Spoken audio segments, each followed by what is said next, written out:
What up, Playboys? What up, Playboy? That's your man, Wings of Redemption. I want to go ahead and talk a little bit more about this Jay Nasty situation, or if people don't even know who Jay Nasty is. I've seen a lot of people like, who the hell is that? He's a commentator, and he does his own type of gameplay. You can check him out if you want to. Go find him on YouTube. But here's the deal. I want to go ahead and come clean about the whole idea of what this actually is. This right here is what the YouTube Call of Duty community needs. This is what this is. I mean, for years now. I've been doing this 4 years now. 4. And I've noticed, and I've looked at things, and this is what the community does need. Even Redneck kind of hit on it, and I'm like, yes, somebody's getting it. The community needs competitiveness. That's what it needs as a whole.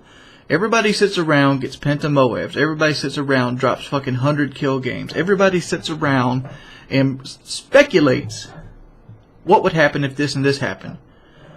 And speculation is only so much fun. And the fact is, this right here is kind of pushing more towards Black Ops 2. In a way, this is Black Ops 2 for the most part. Because, one, myself, I'm hoping to become a more competitive gamer in Black Ops 2.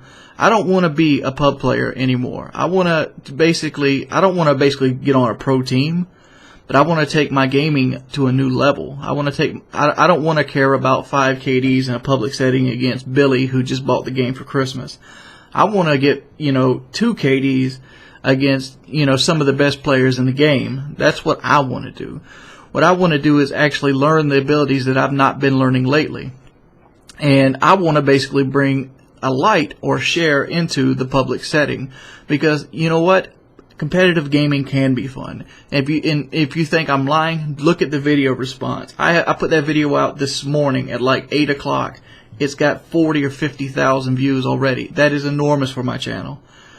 And the fact is, people are interested in this kind of things. Remember the Billionaire Showdown? I think the Game 360 won that. The fact is, people showed up to watch that thing. There was like 1 million people showed up to watch that thing. That's what this community needs. I'm not trying to say that you have to be a good player to be a Call of Duty commentator. I'm trying to say that people want to see their favorite commentators actually compete against other commentators. Just imagine if you had like a baseball arena where everybody speculated how good they could play baseball, but nobody actually played baseball against each other. I mean, just like fighting, everybody has their fans, everybody has their supporters, and obviously we're in a situation where there's more people, there's more that you can bring to the table than just gameplay. So that was one in effect of my decision to do this. It was to basically bring out the competitive nature in Call of Duty, because people want to see their favorite commentator's face. They want to see, Fearcraz versus the Market J. They want to see Jay Nasty versus, and Somulus. That's what they want to see. They don't want to, they don't want to see like 2-minute gameplays of quick Moabs. You know why? Because that's the same reason why competitive COD has failed to this point. Because it's unrelatable. You get a guy that struggles to, learn the spawns, and you show him a 2-minute Moab, all he's going to be is like, wow, that's good, that's great, man, dude, you the bomb. You didn't help him a damn bit. And unity is one of the things that Call of Duty is based upon. All first-person shooters are based upon teamwork. I mean, there's like one game mode that isn't based upon teamwork, and that's free-for-all. There's only one game mode that you can pretty much play by yourself. Well, in Modern Warfare 3, there's other game modes, but they're essentially free-for-all variations. And it's a team-based game. Every game mode is generally you have to work together as a team. The team that works together the best is the team that most likely is going to win the game as a whole. And this is pretty much how I'm going to spawn it out. The idea or the drama behind the thing, that's more of, candid and fun. I don't know who Jay Nasty. I don't watch his channel. I don't give 2 flying fucks about him. The reason being is he's just not in my inner circle. And like, one good player is as good as the next good player, and that's just the way I see it. It's just like, I don't like the dude. I can't say I don't even like the dude because I don't know him. I mean, I've only watched like 3 live streams of him, and all I can do is relate to what I actually can see in him. I can see why he's angry. I can see where the frustration come from. I can see his thought process. He's a very simple person. But on the other hand, take a look at this game, for example. This game right here you see in the background is a fantastic example of what anybody could do if you run into a bad enough team. This is a 6v6 domination, and this is me playing on my Space Orange account, and I drop 100 kills on 6v6 domination on Nuketown. It's not like it's never been done before, but, you know, 100 kills on 6v6 is essentially like 150 kills on domination. It's not like 100 kill games are out of the reach of any other player. I mean, pretty much all you're proving when you beat up a large amount of people is that you can beat up a large amount of people that don't know where you are, but you know where they are, and you have every advantage in the world against them. And, like, that's why this thing's intriguing.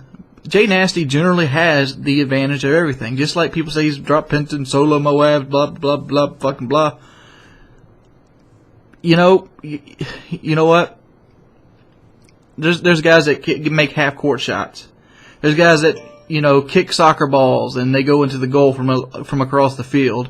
There's guys that, you know, wreck their car and come out unscathed. You know, Bigfoot has his spotters too. You know, just because you get it doesn't show how hard you had to work for it. I mean, there's only really 2 guys in this community that consistently do well, and that's TB and R Frags, and that what's the other dude's name? Both of them are like Swedish. And even then, you can speculate on that. I mean, like, well, they play in a time zone. They don't play against the really good players. How good is the actual Swedish population? How, you know, there's all kinds of speculation that you can throw out there, but why? I mean, just finally, like, okay, they're cool players. And they showed they consistently do well. And those are the only 2 guys I've ever seen that, without a doubt, shadow of a doubt, 50 to 70% of their games are Moab. I've never seen another player in my life that comes close to, you know, the standards that some of these guys hold themselves to. And this isn't about who's best. This is more about the community growing as a whole. Who cares who wins? It doesn't matter. The idea of who wins shouldn't affect anything else. Do you care who wins in the World Series this year? You know what? There's going to be a World Series next year.